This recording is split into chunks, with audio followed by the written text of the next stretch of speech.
Hello po, tayo'y nagbabalik. O, ayan ha. Ang daming nag-request nito sa akin, ano. Ayan. Sabi nila, ano, special reading daw for Ma'am Elma and Sir Gavin. O, ayan ha. Sige, tingnan natin kung ano yung kasunod after nitong napakalaking balita, no? Na, alam niyo yan, na kinagulat natin lahat. Although yung iba, sabi nga hindi naman na nagulat dahil may mga nakita na silang signs, di ba? Na talagang nalalapit na rin ang kanilang paghihiwalayan. Sige nga, what's next, no? Between Ma'am Elma and Sir Gavin. Tingnan nga natin. Divine Universe, pakita mo naman sa amin kung ano pong kasunod. Or kung ano pa ang kanilang iniisip. Di ba? Okay, so meron tayong King of Wands. Ayan. Isang card lang ating gagamitin ha. Itong White Tarot card. Oh, we also have here the Justice. Okay. Hindi naman nila in-explain, diba? In-elaborate pa kung ano yung dahilan. But, alam niyo yan, syempre maraming pinanggalingan. Hindi naman natin pwede silang i-judge. Katama, kaya nandito yung the Justice eh. Marami pong pinag-ugatan, kumbaga.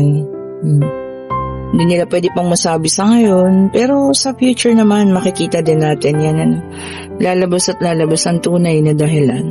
Ito na, ang first 4 spread card reading natin. So, meron tayong King of Wands. We have here the Justice. We have here the Ten of Cups. And meron tayo rito 8 of Pentacles. Okay po. Alam nyo, ang nakita ko dito, no? Si Sir talaga. Yan. Si Sir talaga, yung talagang humingi ng kalayaan. Siya po talaga, no? Sa nakita ko dito. Kasi, eto sige, pwede rin naman, ang babae kasi matiisin. Hanggat kaya, talagang ilalaban pa yan, diba? Pero di naman mga ganong lalaki. May LGBTQ din. So, depende po sa LGBTQ. Depende sa, sabi ko nga, specification, Pero doon sa kanilang dalawa kasi, siya talaga, humingi siya ng kalayaan, siya yung mismong umayaw. Which is, pagka ganun yung nangyari, diba? Kahit naman anong gawin ng babae, kung yung lalaki na mismo yung umayaw, ano pang gagawin mo? Diba?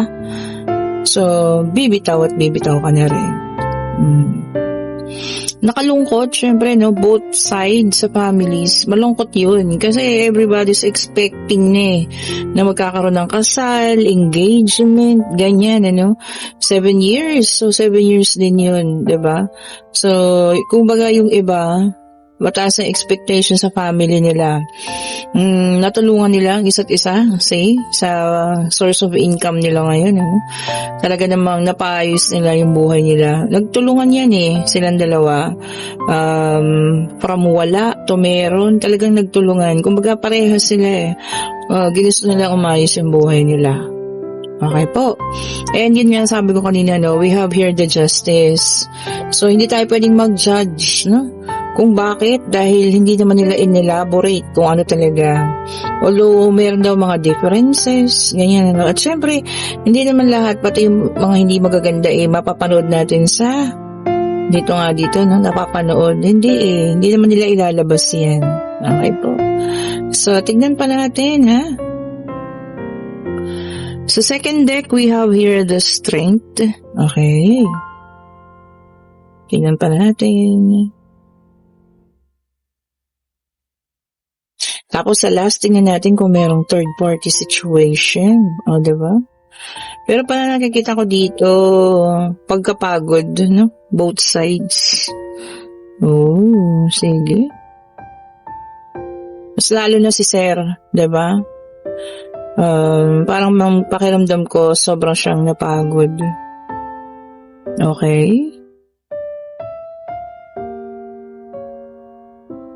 Isa pa? And we have here the Ace of Cups. Okay. So dito nakikita natin na talaga naman magkakaroon sila ng sariling pagbangon. Sabi nga the strength. Cope up. 'Di ba? Talagang pareha sila. Ibabangon nila yung sarili nila dito sa mga ganitong pangyayari. Hindi ito magtatagal. Syempre kailangan din nilang bumangon. Parehas naman silang masipag. The Queen of Wands is here. Talagang alam niyo yun, hindi nila pwedeng pabayaan kung ano yung career na meron sila sa ngayon. O, diba? And we also have the Queen of Swords. Katapangan, siguro para kay ma'am, diba, no? Mas magiging matapang, mas magiging palaban sa mga susunod na panahon. Ayan.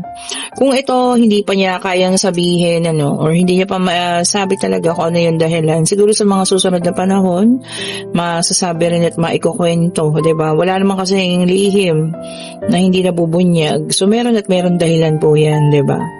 Whether it's a third party situation, ganun. Pero ito lang kasi, kadalasan, bakit nanlamig yung lalaki? Kayo nga, mag-elaborate kayo, mag-isip, diba? Ibig sabihin, merong iba. Di po ba? Kasi sa nakikita naman natin din sa babae, super supportive, especially nung nagkasakit siya, di ba, anxiety, depression, talagang sa bibig niya nang gagaling talagang nagbabantay si ma'am, di ba? Talagang si ma'am nag-aasikaso sa kanya. Tapos all of a sudden, di ba, ganun na lang, wala na. But we also have the Ace of Cups, new beginning for both of them. Diba? So, parehas naman sila. Mag-start all over again. Talagang gusto nila ng new beginning. Alam mo yan, gusto na rin iwanan yung mga nakaraan. Parehas silang nasaktan dito, no? But most especially, siguro si ma'am, siya yung nasaktan. Kasi siya yung keeper ng relationship na ito. Kumbaga, sa kanya talaga, siya yung may hawak, no?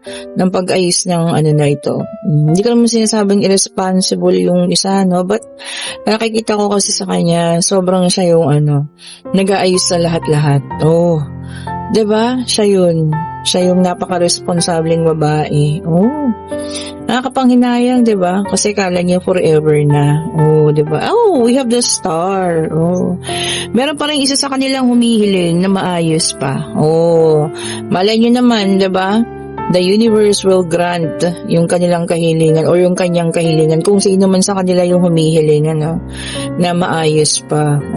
Definitely, 'di ba? Bibigay naman 'yan kung talagang para kayo sa isa't isa, kayo pa rin. Kalungkutan or sadness, syempre, kaya lang mas mabigat doon sa isa, 'di ba? Ang kalungkutang ito kasi siya yung ang nagdesisyon, si Sir sa tingin ko lang sa tingin ko lang si Sir ang nagdesisyon. Syempre mas sobra yung kalungkutan ni ma'am kasi sa tingin niya naman ginawa niya lahat, diba?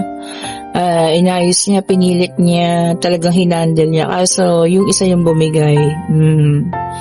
And we have here the King of Pentacles. Ayan, wala namang issue sa pera, sa tingin ko. Kasi both of them naman, medyo maganda naman yung finances, no? So, wala naman. Etong maganda, no? This is the reunion card. So, may pag-asa, ha? So, abangan na lang natin kung ang ating reading para sa kanila ay magkakatotoo. There is, nakita natin dito, ha? There is a second chances. This is a Four of Cups. Nakikita nyo naman, ha? Pagbabalikan. So, yung iba, ina-assess na maaaring ito lang, for blog, kineme purposes daw. Pero, alam niyo yun, nasa sa kanila pa rin naman yan. Pero may nakita tayong pagbabalikan, ha? So, don't lose hope. Lalo na sa mga kapwa ko fans dyan. Ako talaga inamin ko fans nila ako, no? Diba? I am a fan. A big, big fan. And we have here the Ace of Swords. Maaari sa pagbabalikan ito, ipaglalaban na ito ng husto. Diba? So, sa second chance na yun, maaaring ito po ay talaga, alam niyo yan, hanggang dulo na rin. So, there's hope, ha? Huwag tayo mawala ng pag-asa. Malay niyo naman. Sabi ko sa inyo naman kapag pinahintulot ng universe, in God's will din, di ba? Wala namang hindi mangyayari. Di ba? Lahat ay magaganap sa tamang panahon. And we have here the Page of Cups. Marami pa tayong mababalitaan tungkol sa kanila, no? Hindi pa naman tapos ito. Lalo na in the coming days. Marami pa po. Oh, diba? Ooh, the sun, positivity card. Oh, hindi kaya. Maaring isang bata, no? O yung inaalagaan nila ang magpabalik sa kanilang dalawa. May chance, diba? Alam niyo naman ang mga bata is punong-puno ng positivity yan. O, hindi kaya, diba? Marami pa pong posibilidad na mangyari, ha? So, hindi tayo pwedeng malungkot kasi marami pang darating, eh. And we also have here the moon. Oh, yan. Both of them naman talagang hinihiling pa, no? Or kung kaya pang maayos, sana meron at meron pa rin second chances po. Diba? So we have here the moon. Eto nga, sige, tignan natin. Huwag na nating tanongin doon sa third party, ha? Kasi wala naman tayong nakita, diba? Wala talaga, eh. So ang tanongin natin ngayon, magkakabalikan ba? Yun, ang maganda, diba? Tingnan nga natin. Divine Universe, may second chances ba? O magbabalikan ba ang dalawang ito? O, diba? Sa darating na panahon. Sa nakatakdang panahon. Ano pong kasagutan? Ay, yung mag-flip talaga. Gusto ko, ay, yun na. Sa dalawa sila. So, ulitin natin, ha? Isa lang po. Huwag niyo kaming lutuhin, diba? May chance ba?